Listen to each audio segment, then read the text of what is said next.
And Asuba Olosholang, welcome back to my YouTube channel. Kama kawaida, I'm Nasha. First and foremost, I want to take this moment kusema asanteni sana to all my subscribers. It has been an amazing growth na ninawashukuru sana. So if you have not subscribed to Nkaulele, kindly go to your YouTube, search for Nkaulele TV Kenya. Make sure you subscribe, like, share, comment, and kindly do not forget to tap the notification bell so you can be notified every time we do an upload. So today, sometimes you create friendships from very small things that you do not even consider or take seriously. There's a time I needed something and I went to Gigi, and from there the rest has led us where we are today. So I want to welcome my very good friend, and then he will introduce himself and to tell you why we are here. So karibu sana. Asante sana. Inaitwa Nkaulele. Thank you. Yeah. So Nkaulele means home. Yeah. Thank you. So you can tell my people who you are. Yeah, I am Ibrahim Olochomundi. I am a father, a businessman, and a friend to Nasha. We actually met online. So through the purchase process and all that, our friendship began there. And I didn't know it would lead us here, but here we are today. Yeah. And I must say that this is the first time we are meeting, despite the fact that we've done business before, and that really tells you how much trust can build friendship. Yeah. Yeah. Very true. So you said first you're a businessman. Yes, I'm a businessman. So what do you do? What is the business? What's your line of business? I sell computers and Apple products, that is iPads, iPhones, Yes. MacBooks, and we do also repairs. Our shop is located in Imenti House, first floor, shop 12, along Tomboya Street. Okay. Yes. And if you forgot to say they are genuine. Yes, because at very least genuine. Me, I've tested, I know they are genuine. Yes, very genuine. Yes. And I think 90 or 99% of our customers are actually very satisfied with our products. Yeah. And whenever there are any complaints, we take them up seriously and we make sure that our clients are satisfied. Okay. Client satisfaction is key for our business. Yes. Yes. Wonderful. So, Ibra, let me call you Ibra if that's okay? Yeah, no problem. Yeah, so when we met, and at least, actually, the most of the places we've chatted ni kwa WhatsApp, and it's because of status. Yes, status. Yeah, there's something that I saw from your status, and I was like, this guy, he has a story, and it can inspire someone, it can change someone's life. Absolutely. But that's the reason why I called you here today. Yeah. But before we get to that, you've said you are a father. Yes. Father of? I am a father of 4. Yes. A very rare number to find nowadays. Yes, but a good one. Yeah, a good one. Of course, the company is amazing. Yes. 2 girls, 2 boys. Wow. Our firstborn is a boy, Joseph. Yeah. Secondborn is Imani, and thirdborn is Crystal. She was born on Christmas Day, hence the name Crystal. Yeah, so usually during Christmas, we have 2 celebrations. Wonderful. The birth of Christ and, of course, the birth of our daughter. And our last born is Jaylan. All right. Yeah, so 2 girls, 2 boys. Yes. And the mother? And the mother, she's called Nerea. Yes. A very amazing wife. I think the best I can ever find. Yeah. Yeah, and I really thank God for her. Yes. Yeah, she's been there with us throughout the journey and the kids. And of course, you can always tell it has never been easy. Yeah. But she's an amazing company. Yes. And a very good wife. She is an amazing company because she's part of us today, but you will not see her. But yes, it is good to appreciate support when you get it. Yeah, and it is amazing that she could come with you for this. Yes. Because ni safari kutoka Nairobi bwanani diaspora. Yes, yes, true. Yeah, so that is awesome. Yeah. Ibra, where did you go to school? First, maybe to tell you about my life. Yes. I was born in a place called Chemelil. Yes. Chemelil is in Kisumu County. So, in a small village called Yago. Yeah, it's just our homestead and the school is just, we share the same fence. So, whenever you reach Yago Primary School, we are just there. Yes. So that is where I was born. But that's not my paternal home. My paternal home is in Kano. Kano Plains, where we grow a lot of rice. or it's commonly known for, you know, the Serikali's idea video, where we have lots of floods and everything. Okay. Yeah, so that is my paternal home, but I was born in Chemelil. Yes. Chemelil because that is where my mom's home is. Okay. So I was raised up during the initial years by my grandmother. Okay. So that is where I spent a couple of years before, actually up to after secondary school. Okay. Yeah, so I went to just the school that I've said, Yago Primary School. It was just across the fence. Yeah. Yeah, so from nursery in 1992 all the way up to class 8. That is 2000 when I start for my KCP. Yeah. And then after that, I passed my exams. Actually, I was the first in my class. But do you say? But do I say? Yes. But of course, I thank God for that. Yes. It's a favor. It's a favor from God also. Yeah. And that time KCP was over 700 marks. Okay. So I think I got 500. Was it 557? Yeah. Wow. And then I got a calling letter to join Maseno School. And I think at that point, that is when now the economic factor started hitting up, because when I got my calling letter, it was not easy because you're going through the fee structure and the requirements, and you're not sure whether you'll raise this money. Yes. And I remember there was a suggestion from my grandmother and my uncle to, instead of going to Maseno School, I go to, there's a school there called Chemelil Academy. Okay. So with Chemelil Academy, the arrangement was, instead of paying the school fee in full cash money, you could pay it in bits using sugarcane supplied to the factory. Yes. Since we were sugarcane farmers, it's a sugar belt region actually. Okay. So they suggested that since we cannot raise this money that is needed in Maseno, why not go to Chemelil Academy, because it will be a bit easier on us financially. Yeah. Because we'll be paying the school fee in bits using money that is supplied to the factory. Yeah. So they'll be cutting it in bits. It sounded a bit reasonable, but I remember my heart was actually in Maseno. So when I was going to sleep, I think I was so downcast, and I spent almost the entire night crying to the next day actually. Yeah. So when they saw how agonizing it was on me, they decided that they give me, we try maybe a different way that can work, so that I get to Maseno School. That was the initial plan, instead of going to Chemelil Academy. Yeah. Of course, it was not easy because from my paternal side of the family, we had, let me say, completely nothing. Okay. Yeah, I come from a very humble background. Yes. And the only person who gave us the support during the times that when we were staying with my grandmother was the grandmother myself, because at least from the sugarcane farming, she could raise some money to make sure that we could go to school and all that. So we used to stay with my other, two of my cousin and my elder brother. Okay. So we were actually 3 boys, and my grandmother, and then also the uncle that I've mentioned, and his family. Okay.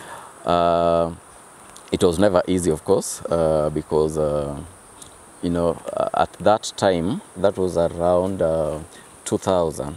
Yeah. The sugar industry was facing a lot of challenges. Okay. Initially, in the 90s, at least, it was doing a bit fine. And so life was not very tough. But in the late 90s, coming to 2000 and the early 2000s, things really changed. And in fact, from the village also, the outlook of the village, you could notice that things were gradually turning for the worse. So they decided to look for another plan so that my dream of joining Maseno could come true. And I really thank God because they did a lot of, you know, they put in a lot of effort to ensure that this came true. And so they decided to find somebody who they could lease the, you know, the sugarcane plots. Being a settlement scheme, they usually lands that are subdivided. You get your the homestead parcel, and then now there's the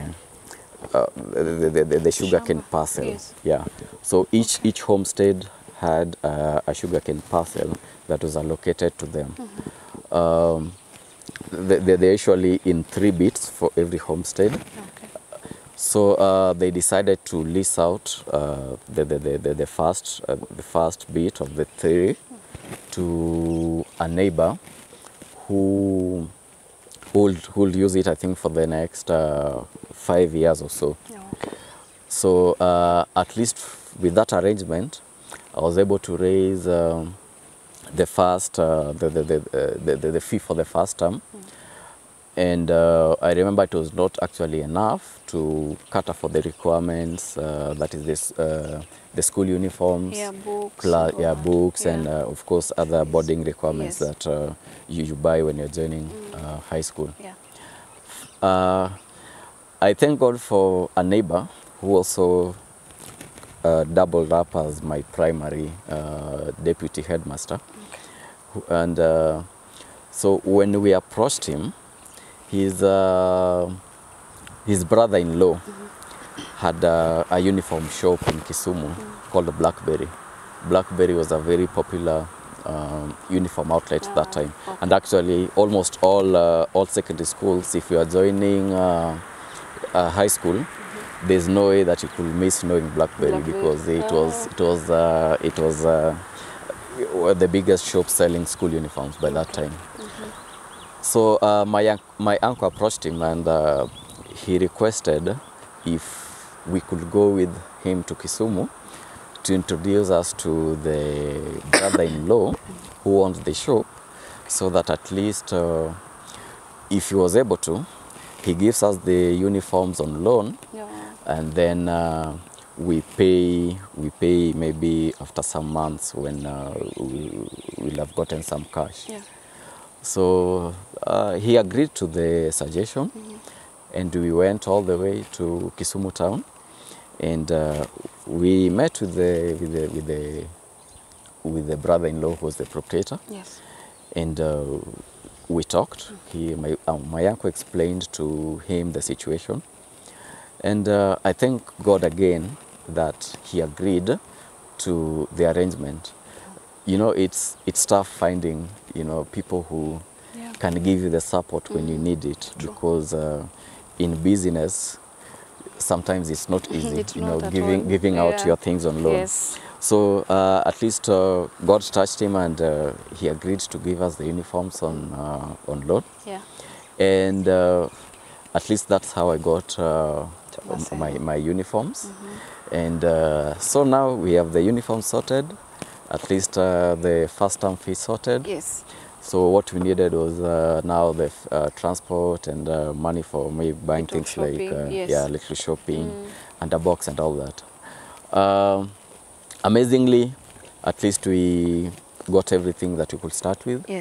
And though not on the exact date, because I remember we were to report on the 5th of February 2001. That was a Monday.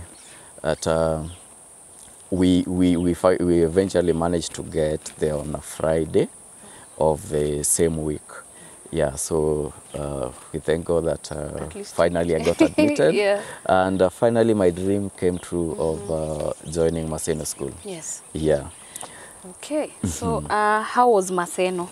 Now that we have had the journey to Maseno, Yeah. how was Maseno itself? Maseno school, good and bad. Okay. Actually, sometimes when, you know, there are these dreams that you have sometimes that you're back in high school. Yes. And, it's more of a nightmare. Oh. It's more of a nightmare, really. Okay. Why good and bad? Good and bad because, good because, of course, it was a top school. Yes. By that time, you know, we had the national schools. I think they were around 11 or so. And then we had provincial schools, district schools.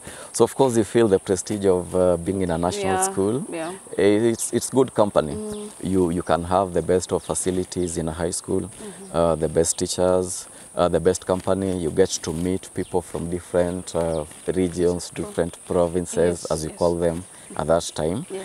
Actually, it was my first time coming face to face with, you know, the other Kenyan tribes. Oh, you only knew your tribe? Yes, you know, as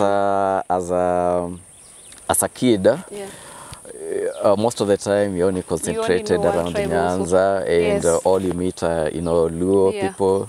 So it was the first time that I was coming to meet, you know, Kikuyus, Kambas, Kisis, and everything. Yeah. And it's a good experience because you get to be exposed to different things, different cultures, and of course you get an understanding of, you know, different tribes of Kenya, as opposed to sometimes when you're just in one place, you just have ideas of, you know, just and stories of what you hear about other tribes, but you really haven't interacted with people. Okay. Bad because you can imagine, like I have said during the introduction of the journey to Maseno, it was not financially rosy. Yeah. You understand, in high school, much as, you know, there's food and all that, you also need pocket money. True. You also need you know, things like fare when it's time to close school. Yeah. You also need you know, shopping here and there. Yes. You need to be visited and all that. Yeah. Being that my only source of support that time was my grandmother. Yes. Most of the time, all I could afford or all she could afford was, you know, some little school fee. Yes. And fare to school, and fare back home.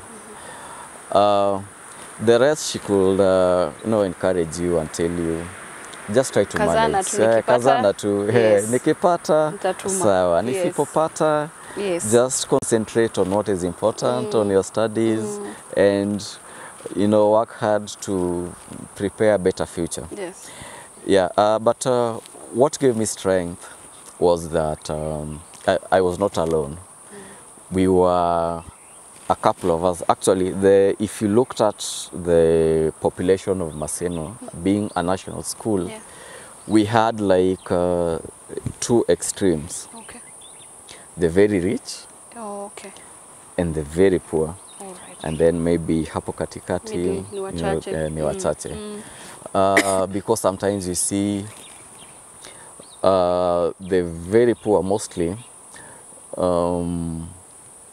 when you pass your exams and you come to a school like that, you could imagine most of the people who are coming from the villages around Nyanza, and then life is not easy. So you find that you know, that financial power was not quite there. And then now the very rich, because I'm sorry to say, sometimes, you know, you can buy slots. Yes. Yeah. So. Yes, of course. Yes. Yes. Yeah. So that is why that kind of gap was very was there. Okay. Yeah. So of course, being a kid. You're not so mature enough, so some of these things really affect you because you wonder why you're not like so and so. Yeah, you're not like so and so. Yes. And of course, during events like on visiting days or closing days, know, sometimes you see your classmate is, the whole family is coming with like a whole kitchen, a mobile kitchen with all types of food. You know, there's chapati, there's chicken, everything you'd wish to eat as a child. But on your side, you know, you're trying to look at the gate to see if, you know, there's somebody coming. Unfortunately, nobody comes. I think the only times when I got visited in high school was on 2 occasions. One was when I was in Form 1, I think around 2nd term, and then another one when I was in Form 4, I think around 1st term. So those were the only 2 occasions. Ukianza na ukimaliza. Yeah, nikianza na nikimaliza. So hapa katikati, you know, sometimes you also close school and you have no fare back home. So what used to happen, at least we thank God for the teachers because they are a bit flexible.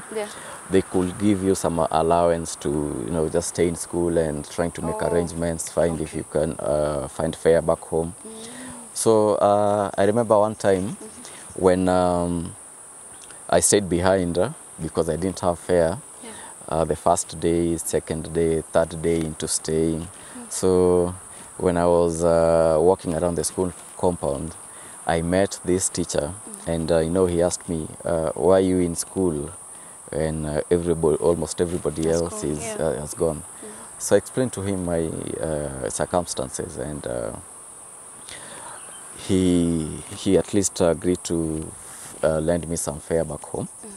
And so he told me to go home, maybe when I come back for the next time, I will go see him. Yeah, so that is how I managed to go home. And then, of course, when I came back for the next time, faithfully I went back to him. I told him, Malim, I'm very grateful for your support that you gave me the previous term. And I explained everything to my guardians. And yeah, here is the money that he lent me. Yeah, but of course, again, he was gracious enough to let me stay with the money. Yeah, and not refunding. So at least it added on to my pocket money for the term. Normally, I would when we were opening school, I would only maybe be having like 100 or 200 shillings for pocket money, up to maybe half term or end of the term. And the only shopping maybe that I will do is, you know, some half a kilo of sugar, a small tube of toothpaste, maybe 2 tissue papers, 2 rolls of tissue papers. And yeah, that was it. That's it for the term. That's it for the term. Yeah. Wow. Yeah, so that was Maseno school. But all in all, through the journey, no matter how tough it is, we excelled. We excelled because, you know, you focus on what is important. True. Yeah. And again, you know, sometimes hardship builds you. It makes you to be strong in life. It makes you to focus on what is important. It gives you character. It's a lot of character development. Inakugonga vizuri. It shapes you up. And if you are somebody who is focused in life, you get to, you know, realize what is important and what you need to do, so that at least you can change your narrative, because you realize that it all depends on you. Yeah, so, but unfortunately sometimes also that character may turn to, you know, something worse, because it can be positive or negative. Yeah, it can be positive or negative. Because right from that early age when you're in high school, there are also positive and negative outcomes. True. Yeah, but I really thank God because the teachers are also doing a good job, and most of the stories are positive outcomes. Yeah, so immediately after Maseno. Yeah, so after Maseno, of course, you are done with your exams, and then go back home, wait for your results. So I went back to Chemelil, of course, to continue staying with my grandmother. And then the results came out the following year. Normally it will be around February. Yeah, and again, It was a great outcome. And after some time, I received an admission letter to Kenyatta University. Okay. So during that time, it was normally 2 years before you get to to campus. So between that time, my elder brother, sorry I didn't include this. I come from a family of 5. Okay. So I'm the second born. All right. I have an elder brother and then 2 sisters behind me, and the last one is a brother also. All right. So in the course of 2005, that was now after high school, I went to stay with my brother, who was that time working in a flower farm in Naivasha. Oh, okay. Yeah, so that is how I transitioned from Semelil to now Naivasha town. Tunaendelea kukaribia Nairobi. Tunaendelea kukaribia Nairobi. Okay. Yeah. Oh, okay. So again, life in Naivasha begins, and again, it's not so rosy because my brother was the only sibling who was working at that time and supporting my family. And like I mentioned, my family that time was a very humble family. Yes. And also considering the circumstances back home, almost all his earnings was to going home. Yeah, was going home. Yeah. So it was just a matter of living for the day and Kesho itakuwa better. yeah, kesho itakuwa better. Yes. So of course you now begin making friends, and in the course of making friends, I met a friend called Wycliffe, and his brother had a shop in a place called there's a small town or a small center on the South Lake, Naivasha South Lake Road, called Karagita or Character, depending on your pronunciation. So he had an electronic shop there selling TVs, radios, mobile phones. Okay. Yeah, so that's where my entrepreneurship journey began. Yeah, okay. Because I would help him at the shop. Yeah. When maybe he was coming to Nairobi to get stock, so I was the person who was running the shop, and also had a simu ya jamii booth in wakati wa simu ya jamii in Naivasha town. Yeah, so I used to run that simu ya jamii. Okay. Yeah, and so it will be as the simu ya jamii or the shop when it's not around. Yes. Yeah, so that is where my entrepreneurship journey began. Then now 2006 in September now we were to join KU for my course. Yes. Yeah, and of course again the same factors again come into play. Yeah, money and everything. Yeah, money and everything. Yes. They again come into play. Yes. So I thank God for the government for help. Help. Yeah, yes. So we applied for help and everything. There used to be tricks of how to manipulate data so that you can get more money from help. Yes. But I think I was not really so much into the tricks, so yes. I just filled in the gaps as they were. So I ended up getting the minimum was 35,000 per year. Okay. That time. Yeah. So that is what I ended up getting. Okay. The 35,000 was divided into 2. That is 17,500 for every semester. Yes. There's part of it that was paid direct into the university account, and then part of it will go into your account that you had given them. So again, you get 17,500 for the first semester, and it's not enough for the requirements and to cover the semester. Yes. And yeah, so you begin yet another journey. Yes. And I think through all these journeys, I have seen the hand of God in everything, because what you realize that at every stage or at every level, God brings in people who miraculously, destiny help us. Miraculously help you get from point A to point B. Yes.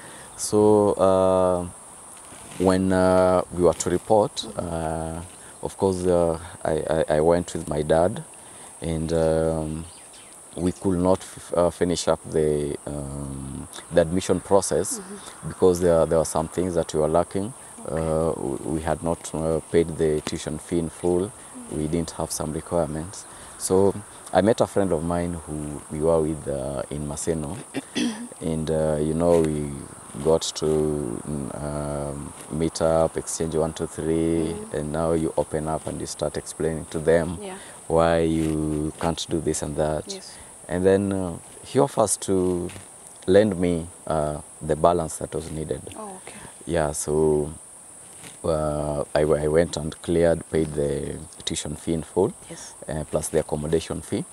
So at least you can go to class and you can you can stay in the hostel. Yes. Yeah, so again, you have the fundamentals to make you begin the journey. Yeah.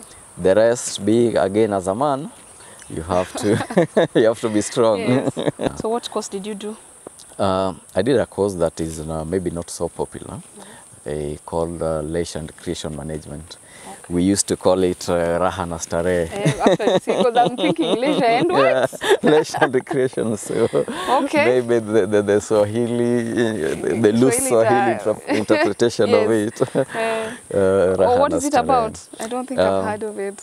It's about a bit of sports, a bit of tourism, a bit of leisure. So I finished my course, and now that was between 2006 to 2010 when I graduated from KU. Yes. Yeah. Wow. Okay. Your background is already.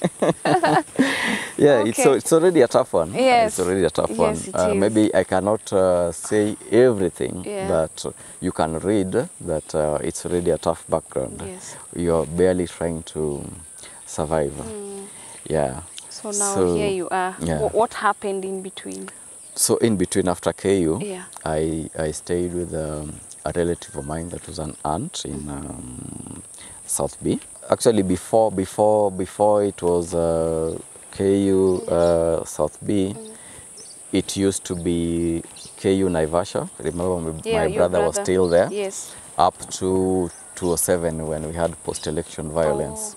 Unfortunately, we were one of the Kenyans who came face to face with the actual violence during the 2007 post-election violence.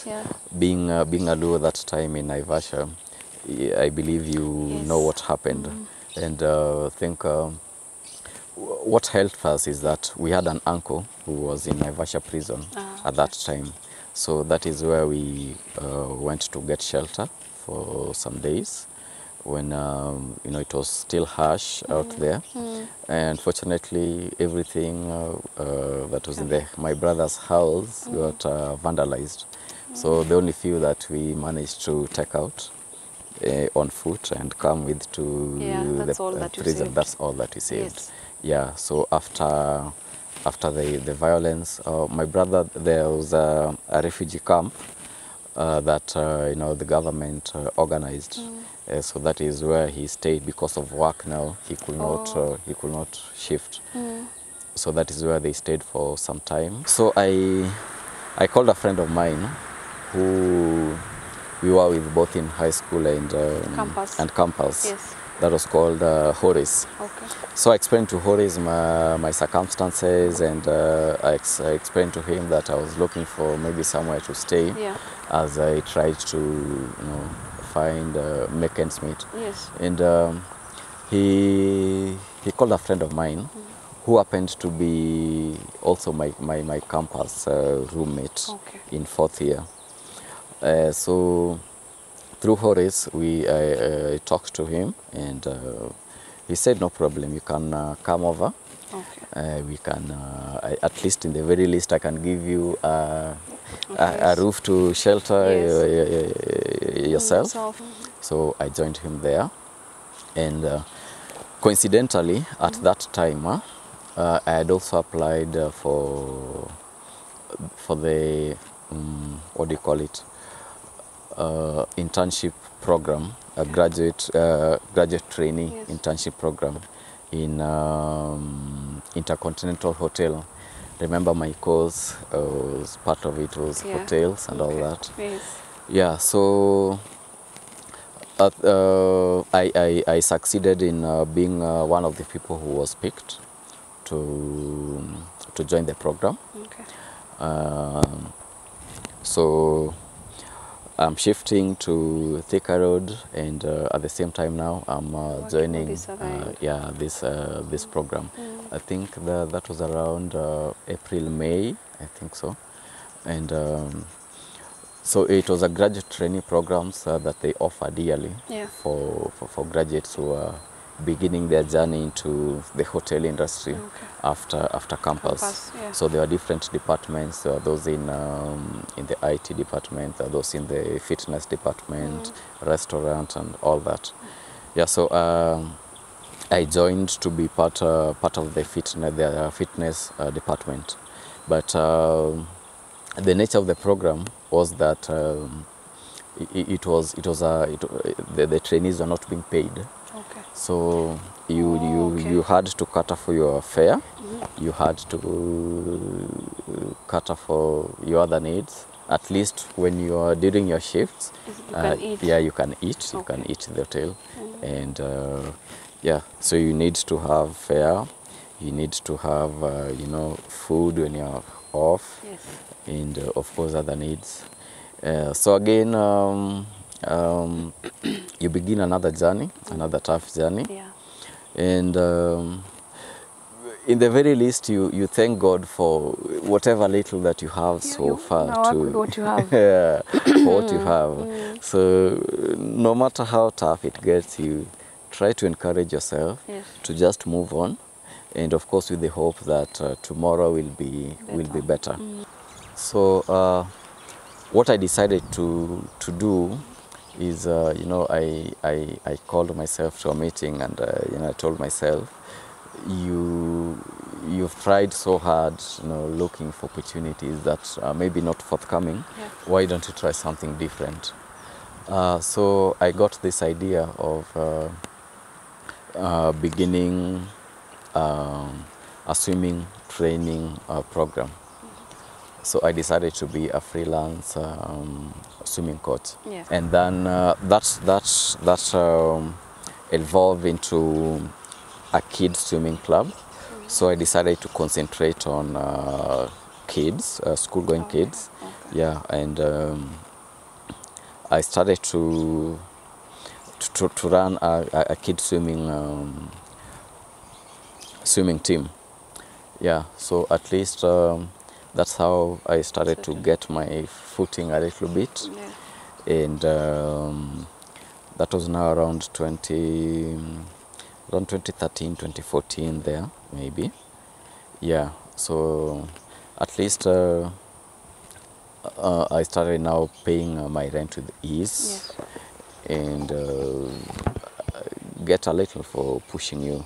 And yeah, so that is now how my bachelorhood journey went along. Yeah, until I met my wife to be through a friend, of mine. And so I remember before we met, my mom and dad, they are servants of God, and I can say they are gifted with some spiritual gifts. Actually, what they do is they usually pray for people with various needs, and generally that's what they do. So my mom told me at some point that I can see the type of lady that you're supposed to marry. This how she'll be looking physically, and the place where she'll be coming from, a given region of of Nyanza. So after, at that time I really didn't take this thing seriously. Yeah, because you know, sometimes much as, you know, you're God-fearing and all that, kuna vile zile vitu nasema okay.